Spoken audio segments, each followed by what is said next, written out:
Introduction. Hello, my name is Denis Dolheimer. I'm from Germany and mostly I post my statements in German language, but this time I will make a video in English for you to introduce my theories.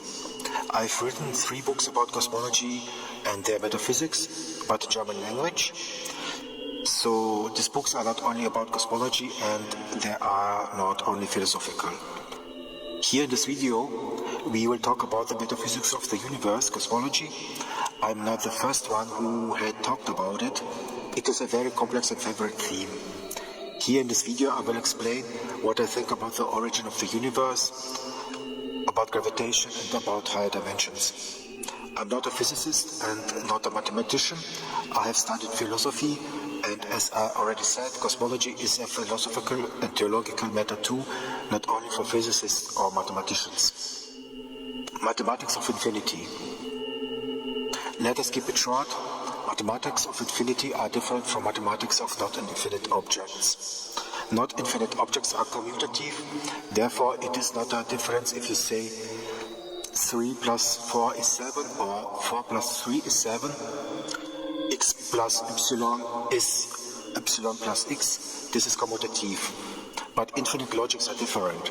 So you say x plus infinite isn't the same as infinite plus x. This is not commutative. In this case, infinite logics are like counting steps. We say 1 plus infinite isn't the same as infinite plus 1, because 1 plus infinite is more than infinite, and infinite plus 1 is infinite. So then we can say infinite plus x is more than infinite, and it is infinite. Like counting steps, we say infinite minus infinite is 1 or 0. Then, if infinite minus infinite is 1, then 1 plus infinite is infinite. Then 2 plus infinite is 1 plus infinite. So if infinite minus infinite is 1, then 2 is 1 plus infinite minus infinite. Then 2 is 1 plus 1. So as we all know, 2 is 1 plus 1. So infinite minus infinite is 1. But this formula works only if infinite minus infinite is 1 or 0. Because of this case, we have many other forms of infinite logics, like infinite divided through infinite is nearly 1, and not special 1. These formulas I have written in my books. If we say x is any non-specific number, then we can say if x, then x is bigger than x or the same as x. And if not, x is bigger than x or the same as x, then there is no x. All numbers are bigger themselves or as big as themselves. This is a simple statement about numbers. We can say then that all numbers and all objects have relations and distances. If there is no relation or distance in objects, then there is no object. This is a simple statement about objects. Space and time. Our intuition says that space and time are infinite. They have the limits. This is the reason why we need to calculate with infinities.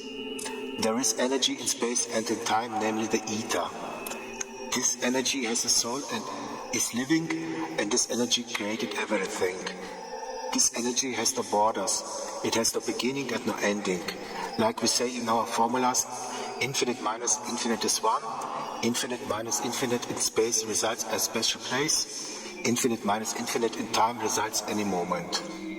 We can make 2 logical correct statements which contradict each other. The first one is everything has a beginning. The second one is you can go into the past further without an ending.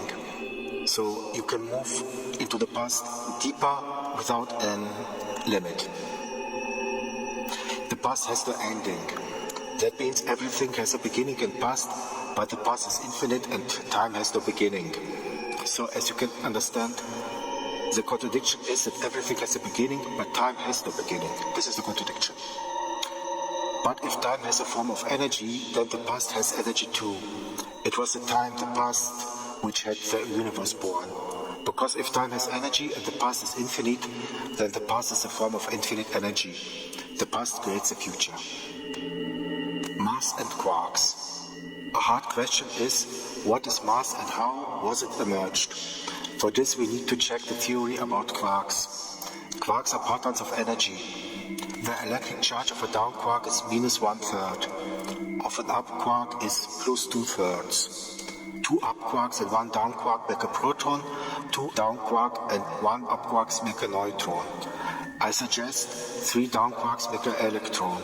I also suggest there must be a superpatron contained of 3 up quarks, because the results of quarks should be full numbers. Protons, neutrons and electrons are ions, and ions are parts of atoms. Mass and matter consist out of atoms. Quarks are partons of energy, that means mass is a form of energy. I suggest that electrons are eternal with an infinite number in the universe. When an electron dies, his down quarks dissolve and change to up quarks. This is how protons emerge. So the first thing in the universe that emerged was a field of hydrogen, because it is the simplest form of matter. This field becomes bigger and collided with itself and wrapped itself. Then it started to burn because of friction, and the first star was born. This star produced because of fusion other elements, and other stars and planets get born. This is my simple sounding explanation of the birth of the universe. The fifth dimension. The fifth dimension is not only space, it is a space which flows in streams, like wind and weather. This is the ether. It is a space with a content, not only space. To understand the 5 dimensions is not difficult. Like we have 3 dimensions in pure space with a beginning point and 3 endpoints, we have 6 points in the fifth we have to handle with, 1 beginning point and 5 endpoints. So it is a hexagram, a Star of David, we handle with. That is all. In its interpretation, we have a space and someone who watches the space, a soul as a watcher.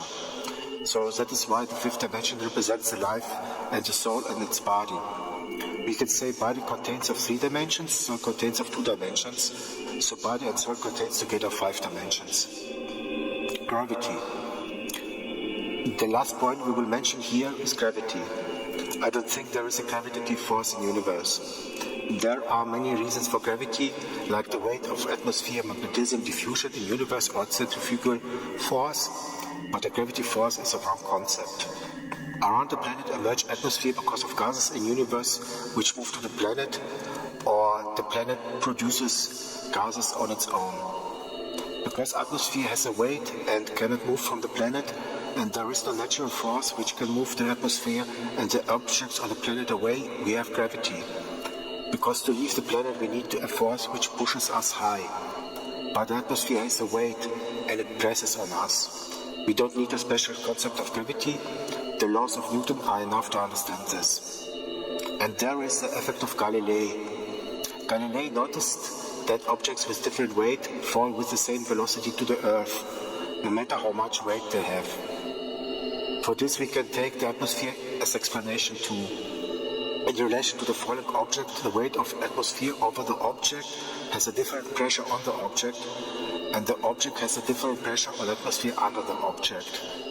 This case causes that the falling velocity of objects with different weight is the same. The following is a formula for this. We have the point A, it contains of x divided through object 1, multiplied with object 1 divided through y, and we have the point B, it contains of x divided object 2 multiplied with object 2 divided through y, and if you will divide A through B, you get 1. X is the weight of atmosphere over the objects, y is the weight of atmosphere under the objects, and then we have object 1 and object 2. And A and B is the velocity of the fall of both objects. So if A divided through B is 1, then the velocity of the fall of both objects is the same.